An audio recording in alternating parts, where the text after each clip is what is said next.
Idhayathulla sir, உங்ககிட்ட இருந்து தொடங்குறேன். ஒரு முக்கிய முயற்சியாக தமிழ்நாடு இப்படியான ஒன்றை எடுக்கிறது. இந்த தொகுதி மறுசீரமைப்பு இது எந்த புள்ளியில் இன்றைய காலகட்டத்தில் முக்கியத்துவம் வாய்ந்ததாக பார்க்கப்படுகிறது? தமிழ்நாட்டிற்கு இதுடைய தேவை, இதுடைய கட்டாயம் இன்றைய கூட்டத்துடைய முக்கியத்துவமாக எதை நீங்கள் முன்வைக்கிறீர்கள்?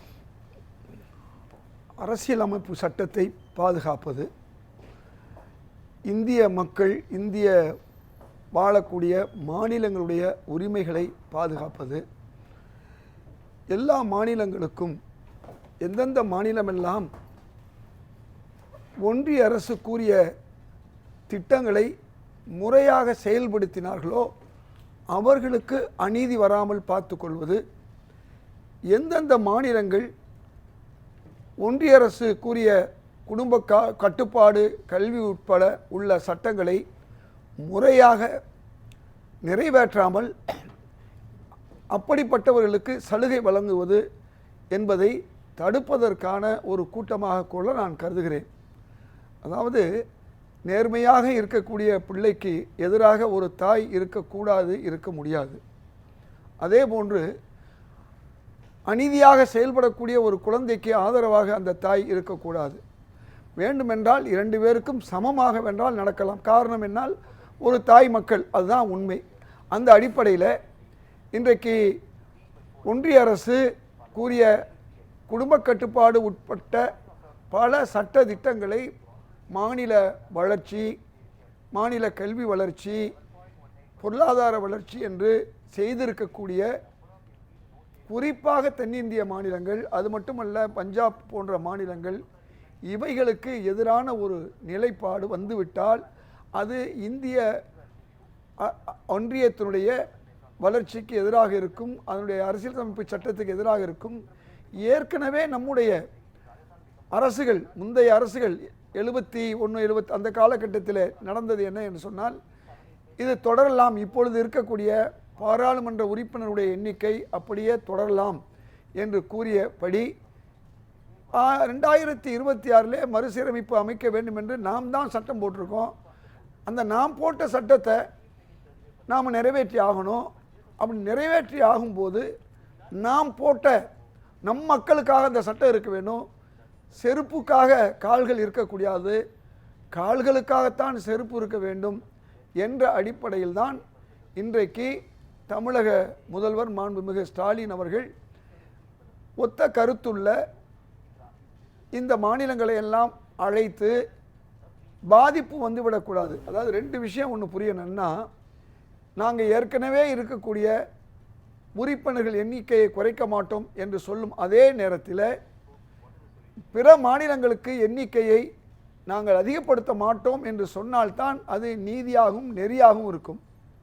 ஆனால் உங்களுக்கு நாங்கள் குறைக்க மாட்டோம், மற்றவர்களுக்கு அதிகமாக்குவோம் என்று சொன்னால், உதாரணத்துக்கு 10 to 20 பாராளுமன்ற உறுப்பினர் எண்ணிக்கை 10க்கு மேற்பட்ட மாநிலங்களிலே வந்தால் ஏறத்தாழ 200 இடங்கள் இந்தி பேசக்கூடிய மாநிலங்களிலே குடும்ப கட்டுப்பாட்டை முறையாக செயல்படுத்தாத அந்த மாநிலங்களுக்கு பயனுள்ளதாக போய்விடும். அப்படி 200 இடங்கள் அதிகமாக போய் ஏற்கனவே இருக்கிற இடங்கள் வந்தது தமிழகத்துக்கும் கேரளாவிற்கும் அல்லது பிற மாநிலங்களுக்கும் வந்தால் அதுவும் அநீதிதான். அப்போ பாராளுமன்றத்தில் தென் மாநிலங்களுடைய குரல், மேற்கு மாநிலங்களாக இருக்கக்கூடிய பஞ்சாப் போன்ற மாநிலங்களுடைய குரல், இவையெல்லாம் நிச்சயமாக ஒன்றுமில்லாமல் போய்விடும். இப்பொழுதே அவர்கள் மொழியை காட்டி, மொழி வெறியை காட்டி அல்லது வடக்கு தெற்கு என்ற பூகோள தவறை சுட்டிக்காட்டி இன்றைக்கு இந்திய மக்களுக்கு ஒரு பகுதியினருக்கு எதிராக இன்னொரு பகுதியினரை சண்டை மூட்டக்கூடிய அளவிலே அவர்களிடம் காண்பிப்பதற்காக, நாங்கள் பாருங்கள் இந்தி பேச மாநிலங்களுக்கு ஆதரவாக இருக்கோன்னு இந்த ஒன்றிய அரசு காமிச்சா அவர்கள் வாக்குகளை பெறலாம். மத ரீதியாக வாக்குகளை பெற்றவர்கள் இப்பொழுது பூகோள ரீதியாக வாக்குகளை பெறுவதற்கான அடுத்த கட்ட முயற்சியில் இந்த பாஜக அரசு இருக்கிறது.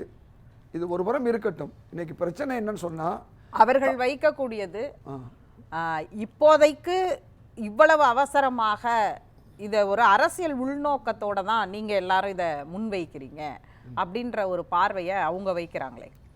இது உள்நோக்கமா நல்நோக்கமா என்பது மக்களுக்கு தெரியும். ஒரு சின்ன உதாரணம் சொல்கிறேன். தமிழக மக்களுக்கு ஆதரவாக இருக்க வேண்டிய ஒரு கட்சி தமிழ்நாடு பாஜக என்று தன் கட்சியை போட்டு தன் பேரை போட்டுக்கிட்டு இன்றைக்கு அவர்கள் என்ன செய்கிறாங்கன்னு சொன்னால் தமிழ் மக்களுக்கு எதிராக இருப்பதை வெளியிலே வந்து அவங்க ஒரு கூட்டமாக ஆர்ப்பாட்டமாக காண்பிச்சா தங்களுக்கு அசிங்கம் ஏற்படும் சொல்லி அவங்க வீட்டுக்கிட்டே கருப்பு கொடி காட்டுட்டாங்க. நல்ல வேலை மக்களுக்கு நல்லா தெரியும், அவங்க வீட்டுக்குள்ளேயே இருக்கலாம். தவறு செய்பவர்கள் எல்லாம் எங்கேயும் இருப்பாங்க. தன்னுடைய குடும்பத்திற்கோ தன் மாநிலத்துக்கோ தவறு செய்பவர்கள் அவர்கள் என்ன செய்கிறாங்கன்னு சொன்னால் தனக்குத்தானே, அதாவது இந்த சவுக்கடி அடிப்பாங்கள்ல, உங்களுக்கு சவுக்கடினாவே உங்களுக்கு ஞாபகம் வரும். அப்போ இது மாதிரி தனக்குத்தானே அடிக்கக்கூடிய ஒரு வேலையை சிறப்பாக செய்கிறார்கள். இந்த நேரத்தில் அவர்களை பாராட்டலாம். பிரச்சனை என்னன்னு சொன்னால் தன் மக்களுக்கு எதிராக இருப்பது, தன் மக்களுக்கு அநீதியை செய்துவிட்டு இந்த மாநிலத்திலேயே ஒரு தமிழ்நாடு என்ற பெயரையும் போட்டுக்கிட்டு ஒரு கட்சி இருக்குதுன்னு சொன்னால் அந்த கட்சி செய்யக்கூடிய தவறையும் இந்த நேரத்தில் தமிழ் மக்கள் கண்டிப்பார்கள் என்பதனால் தான் நல்ல வேலை அவங்க வெளியே வரல, அவங்க வீட்டில் உட்காந்துக்கிட்டு இந்த வேலையை பார்க்குறாங்க. நாம் என்ன கேட்குறோம், இந்தியா முழுக்கும் எல்லா மாநிலங்களுக்கும் உரிமைகள் பாதுகாக்கப்படணும், எல்லா மாநிலங்களும் இருக்க வேண்டிய இடத்துல இருந்தால் போதும். ஏன்னா ஏற்கனவே 30-40 வருஷம் இப்படி தான் இருந்திருக்கோம், இது புதுசல்ல. இன்னொரு 10 ஆண்டுகள் இருப்போம். அதுக்குள்ளே இந்த 10 ஆண்டுகளுக்குள்ளே ஹிந்தி பேசக்கூடிய சில மாநிலங்கள் தங்களுடைய குடும்ப கட்டுப்பாடு லட்சியத்தை நிறைவேற்றட்டும், அவர்களுடைய கல்வி வளர்ச்சியை உருவாக்கட்டும். அப்படி வரும்பொழுது கோடிக்கணக்கான ரூபாய் கொட்டி கொடுக்கப்படுகிறது. தென் மாநிலங்களுடைய வரி பணத்தை பூரா ஒரு சில மாநிலங்களுக்கு இந்த அரசு கொண்டு போய் கொட்டி கொடுக்குது, 10,000 கோடியை. அதையும் முதல் தடுத்து நிற்கட்டும். இவ்வளவு கொட்டி கொடுத்தும் கூட ஏன் அவர்கள் இந்த குடும்ப கட்டுப்பாடு திட்டத்தை இது பண்ணல, கல்வியில் ஏன் முன்னேறல? இன்னைக்கு தமிழ்நாட்டு கல்வியினுடைய முன்னேற்றத்தை பார்த்தீங்கன்னா பீகார், ராஜஸ்தான், ஏன் குஜராத் கூட பாதி இடத்துல கூட அவங்க வரல. என்ன காரணம்? நீங்கள் குடும்ப கட்டுப்பாடு திட்டத்தை நிறைவேற்றி இருந்தீங்கன்னா ஓரளவுக்கு இதை செஞ்சுருக்கலாம். அல்லது நியாயமான கல்வியை, குறைஞ்சபட்சம் இருமொழி கல்வியாவது நீங்கள் வட மாநிலங்களில் கொடுத்துருக்கணும். அங்கே ஒரு கல்வி தான் இருக்குது. ஆனால் நீங்கள் அடுத்த மாநிலத்துக்கு 2 மொழி படிக்கக்கூடிய மாநிலத்துக்கு 3 மொழி கல்வியை கொள்கையை திரித்து அவங்களுக்கு சிரமத்தை உருவாக்க பார்க்குறீங்க. 3வது மொழி வேணான்னு நாங்கள் சொல்லலை. இந்தி பிரச்சார சபா தமிழ்நாட்டில் இருக்குது. தமிழ்நாட்டில் உள்ள பள்ளிக்கூடங்களில் எங்கெல்லாம் இந்தி இருக்கோ அதை எந்த தமிழக அரசோ தமிழ்நாட்டு மக்களோ எதுக்கலை. யாரும் எதையும் கற்றுக்கொள்ளலாம். திணிப்பு என்பது இனிப்பான விஷயம் அல்ல என்ற ஒரு கணிப்பு தான் தமிழக மக்கள் உள்ளத்திலே இருக்கிறது. இந்த நினைப்பு தான் நமக்கு வேணும். இதயத்துல்லா, நீங்கள் ஏற்கனவே குறுக்கிட்டீங்க. அதோட சேர்த்து அவங்க என்ன சொல்கிறாங்கன்னா, இப்போ இதற்கான கால தேவை என்ன அப்படிங்கிறத ஒரு முக்கியமான பிரச்சனையாக அவங்க முன்வைக்கிறாங்க. இப்போ கால தேவைன்னா என்ன விஷயமா? டீலிமிட்டேஷனா? சரி, இவங்களுடைய கட்சி தலைவர் தான் வாஜ்பாய். அவர் ஏன் 25 வருஷம் கழித்து நம்ம செய்யலாம்? அவர் விவரமான பாஜக தலைவர், அவ்வளவு வெறி அதிகமாக இல்லாத ஒரு தலைவர், அவர் செஞ்சார். அதுக்கு முன்பு காங்கிரஸ் தலைவர் இந்திரா காந்தி அவர்கள் நாம் இன்னும் அதுக்கான சூழ்நிலை வரல, இன்னும் ஒரு 25 வருஷம் பொறுமையாக இருக்கலாம்னு ஏன் இந்திரா காந்தி சொன்னாங்க. அப்போ இன்றைக்கு இந்திரா காந்தி போன்ற தேச நலன் பாதுகாக்கக்கூடிய தலைவர்கள், வாஜ்பாய் போன்ற ஓரளவுக்கு தேசத்தின் மீது அக்கறை உள்ள தலைவர்கள் போன்று இன்றைக்கி இல்லை என்பது நமக்கு நல்லா தெரியும். பிற மாநிலங்களையும் தென் மாநிலங்களையும் அதாவது எதிர்ப்பாக, அவர்களுக்கு எதிராக இருக்கக்கூடிய, இந்தி மொழிக்கு ஆதரவாக பிற மொழிகளுக்கு எதிராக இருக்கக்கூடிய, இன்னும் சொல்லப்போனால் மத ரீதியாக வித்தியாசம் பார்க்கக்கூடிய ஒரு அரசு இன்றைக்கி இருக்குங்கிறது உலகத்துக்கே தெரியும். அவர் கூட சொன்னார், ஒரு விஷயத்தை சொன்னார், இங்கே தமிழ்நாட்டில் தங்கத்தோட பெண்கள் நடந்து போக முடியலேண்டு. ஆனால் வட மாநிலங்களில் தங்கம் இல்லாமையே ஒரு பெண் போக முடியாத ஒரு சூழ்நிலை தான் நடந்திருக்கு. ஒன்றுமில்ல, சமீபத்தில் உள்துறை அமைச்சர், இந்த டீலிமிட்டேஷனுக்காக காரணமான துணை உள்துறை அமைச்சர் உங்களுக்கு தெரியும், ராய், அவர் என்ன சொல்கிறாரு பார்லிமெண்ட் சொல்கிறதுக்கு நடக்கிறதுக்கும் பாருங்கள். நாங்கள் ஆயுதங்களை எல்லாம் பறித்து விட்டோம், இனிமேல் தீவிரவாதம் இல்லைன்னு சொன்னார். மறுநாள் என்ன நடக்குது? அவர் வீட்டிலேயே அவருடைய சகோதரி மக்கள் தங்கள் துப்பாக்கிகளை எடுத்து ஒருவருக்கொருவர் சுட்டுக் கொள்கிறார்கள். இப்படிப்பட்ட நிலைமை சொன்ன மறுநாள் நடக்குது. அப்போ ஒரு மத்திய அமைச்சர், ஒன்றிய அமைச்சர், பாஜக அமைச்சர் வீட்டிலேயே துப்பாக்கி கலாச்சாரம் இன்னைக்கு இருக்குதுன்னா எவ்வளவு குற்றங்கள் பீகார்லையும் யூபிலையும் நடந்து கொண்டு இருக்கிறது. இதை எப்படி மறைக்கிறாங்க? குற்றங்களில் 2 விஷயம். இப்போ தமிழ்நாட்டில் குற்றங்கள் தனிநபர்கள் மூலமாக நடக்குது. ஆனால் மகாராஷ்டிராவிலேயோ யூபியிலேயோ மாநிலமே அதை உருவாக்கக்கூடிய சூழ்நிலையை ஏற்படுத்துது. மாநிலம் அங்கே அவுரங்கசீப் விஷயமாக எதிராக சொன்னதுனால அங்கே இருக்கக்கூடிய அந்த பாஜக தொண்டர்கள் கலவரத்தை கையில் எடுக்கிறாங்க. உத்தரப்பிரதேசத்தில் ஹோலியில் ஒரு மதத்துடைய மதிய தொழுகை நடத்தக்கூடாதுன்னு சொல்கிறதுனால அரசு சொல்லுது.